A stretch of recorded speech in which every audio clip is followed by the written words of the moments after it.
Thank you, everybody, for coming to the Aaron Torres Podcast YouTube page. If you could do me a quick favor, see that little subscribe button at the bottom of your screen? Go ahead, click that subscribe button.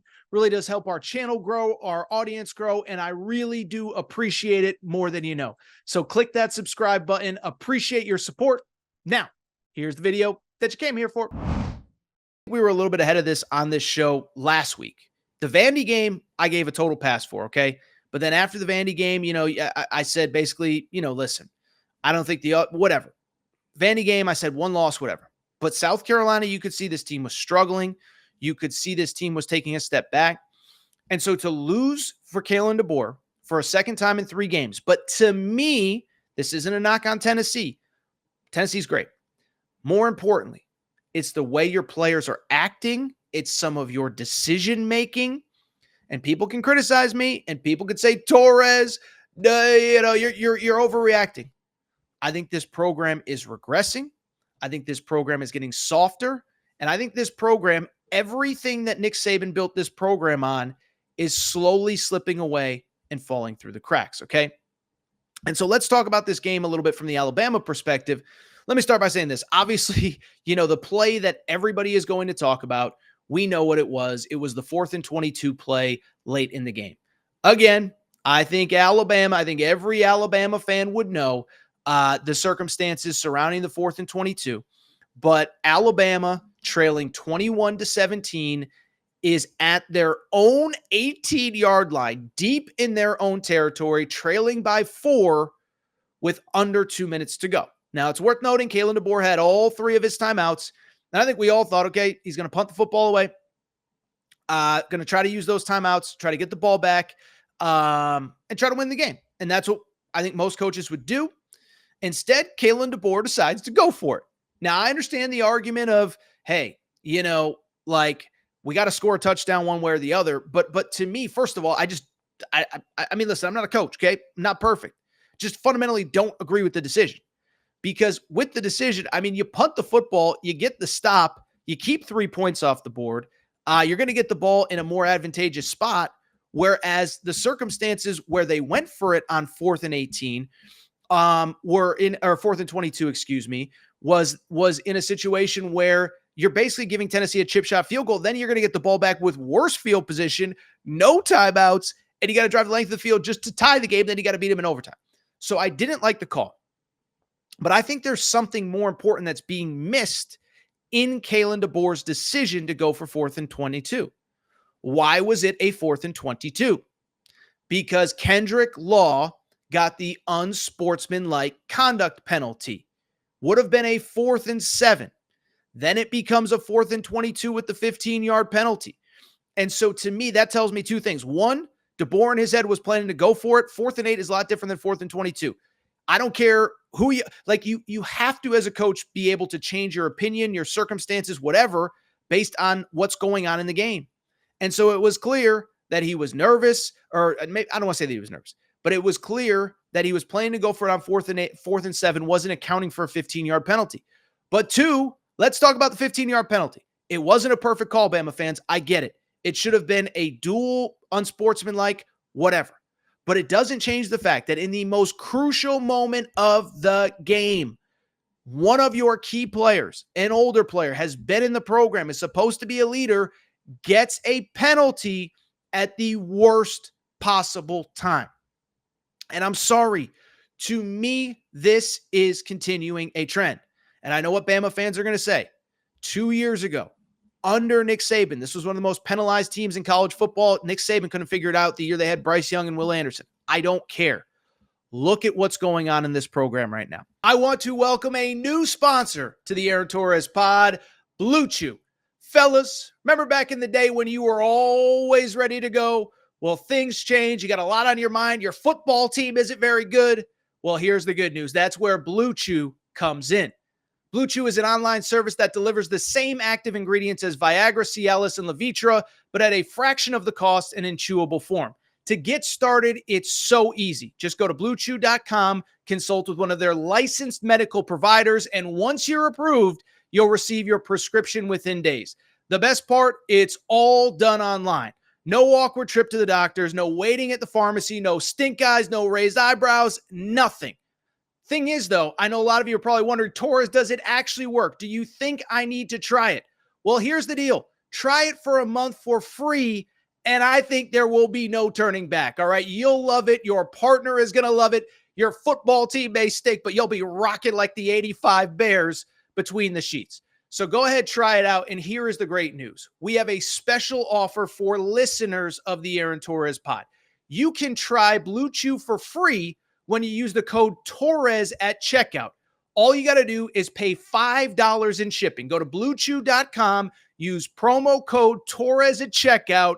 You get Blue Chew for free for a free month, and you only have to pay $5 shipping. Again, visit bluechew.com for more details and important safety information. Thank you to Blue Chew for sponsoring the Aaron Torres podcast. You had the Kendrick Law penalty late in the game. You had the video of Malachi Moore a few weeks ago. As you know, you're going to lose to Vandy. Kicks the ball down the field. Yes, he apologized. I give him credit for owning up to it like a man. Doesn't change the fact that it's still stupid, inappropriate behavior. By the way, did you see the Alabama, I believe it was an assistant coach, walking into the stadium with a cigar? Remember, cigars, of course, are given to the winner of this game. This is embarrassing behavior, and let me take it a step further. It is the erosion of every single thing that this program was built on under Nick Saban. Bottom line, if you can distill Nick Saban's entire ethos into one sentence, it's this. It's the process. We know what the process is. What is the process? The process is do the little stuff right, and the big stuff takes care of itself. Well, now, Alabama certainly ain't doing the little stuff right. 15 penalties, 115 yards, kicking the football against Vandy, unsportsmanlike conduct, coaches walking in the building with cigars. That's the exact opposite of the process. And so to me, this is where I would be concerned with as a Bama fan. It's not the second straight loss. It's not the second loss in 3 games. That's not what would concern me. It's that every single week you get further away from what made Bama Bama and Bama different than everybody else in college football. You're getting away from it. And the other thing that scares me, listen, I'm not a parent, but whether you're a parent, a teacher, a dog owner, a cat owner, a football coach, whatever, you know what the standard is in whatever you're doing, okay? You know that once you let one thing slide, then all of a sudden it can become a recurring thing. If producer Matt just didn't show up one day for work and I let it slide, what's to stop him from doing it again? I don't think you would, producer Matt. I see you in the background. You're a good guy. You always show up ready to go. But if producer Matt doesn't show up and I'm just like, okay, let's get him tomorrow, that becomes a problem. I mean, listen, we're going to talk about Indiana in a minute. Look at Curt Cignetti. Curt Cignetti, they were up 42-7. You can find the tweet that I had. We don't need to show the tweet now, Matt, but we'll show it when we talk Indiana. But Curt Cignetti is pacing the sidelines, pissed out of his mind, and Indiana was up 42-7 against Nebraska. And he was unhappy, and then he was unhappy with how his second string was playing, so he put back in the starters.